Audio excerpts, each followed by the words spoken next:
kembali bersama kami dalam Inspirasi Ramadan. Kita masih bersama dengan Pak Sofyan Djalil. Pak Sofyan, ini kalau kita berbicara mengenai tugas Anda saat ini yaitu terkait dengan tanah. Ini kemarin juga sempat ramai sekali masalah mafia tanah. Lalu kemarin ada sengketa tanah seperti itu. Ini bagaimana sih Pak? Anda tentunya menyelesaikan masalah-masalah ini. Apalagi juga ini sekarang kita akan atau telah memasuki bulan Ramadan. Bagaimana tentunya Anda menyelesaikannya? Ya, masalah tanah ini pertama tanah itu begitu penting ya bagi masyarakat, bagi negara kita, bagi aktivitas ekonomi. Oleh sebab itu tertibnya administrasi pertanahan sangat penting. Apabila administrasi pertanahan lebih sudah tertib, maka pertama masyarakat menjadi tenang, tidak ada sengketa. Kalau masyarakat sudah mempunyai surat tanah, mereka terbebas dari rentenir kalau mereka mau berusaha. Kalau semua tanah sudah terdaftar, tidak ada konflik lagi. Kemudian kalau oleh sebab itu apa yang kita lakukan adalah yang pertama memperbaiki di hulu. Di hulu itu yaitu dengan target mendaftarkan seluruh tanah. Kita daftarkan. Jika bisa bersertifikat, kita sertifikatkan. Jika tidak bisa sertifikat, kita daftarkan. Ya, itu yang pertama di hulu. Kemudian yang kedua, kita perbaiki pelayanan publik. Kalau Anda pergi ke BPN, kantor-kantor BPN hari ini, saya bisa menyatakan BPN kini sudah lebih baik. Ya, kita perbaiki terus layanan, kita berikan motivasi, kita promosi orang-orang yang bagus, yang berprestasi untuk memperbaiki layanan kepada publik. Yang salah kita ambil tindakan disiplin, yang belum mengerti kita latih dan lain-lain. Kemudian yang selanjutnya adalah kita mengatasi konflik dan sengketa, termasuk mafia tanah. Untuk diketahui ini kejahatan menyangkut tanah, sebenarnya mafia tanah itu apa sih? Kejahatan yang terorganisir, yang melibatkan berbagai pihak dan menggunakan tanah sebagai objeknya. Itu yang kita sebut dengan mafia tanah. Jadi misalnya kemarin uang Pertamina 224 miliar hilang. Ya, itu menyangkut bagaimana manipulasi terhadap sertifikat atau dengan girik abal-abal ya digugat Pertamina, berhasil sekarang uang 224 miliar uang Pertamina itu nggak tahu apakah sudah hilang atau belum, tapi ini harus dicari dan harus diprosecute.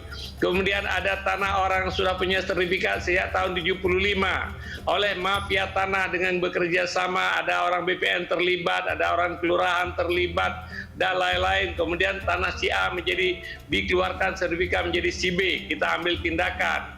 Kemudian Anda mendengar kemarin kasus tanahnya Pak Dino Patijalal, itu juga melibatkan banyak orang. Itu kita perangin. Tujuan akhirnya adalah supaya ada kepastian hukum dalam bidang tanah.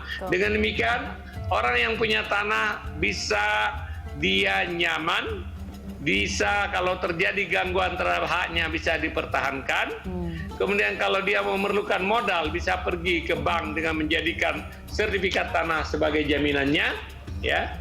Kemudian yang kalau ada konflik pertanahan kita selesaikan, sehingga karena konflik itu sangat menyerap energi, menghabiskan energi. Masyarakat konflik dengan perkebunan misalnya, baik perkebunan maupun masyarakat energinya habis percuma. Lebih baik itu kita akan selesaikan itu. Saya berharap suatu saat nanti seluruh persoalan administrasi pertanahan makin tertib. Dengan demikian masyarakat akan mempunyai kepastian hukum dalam hal tanah. Kalau semua tanah sudah kita daftarkan, maka gerak mafia tanah akan sangat berkurang. Untuk saat ini masih perjuangan yang panjang.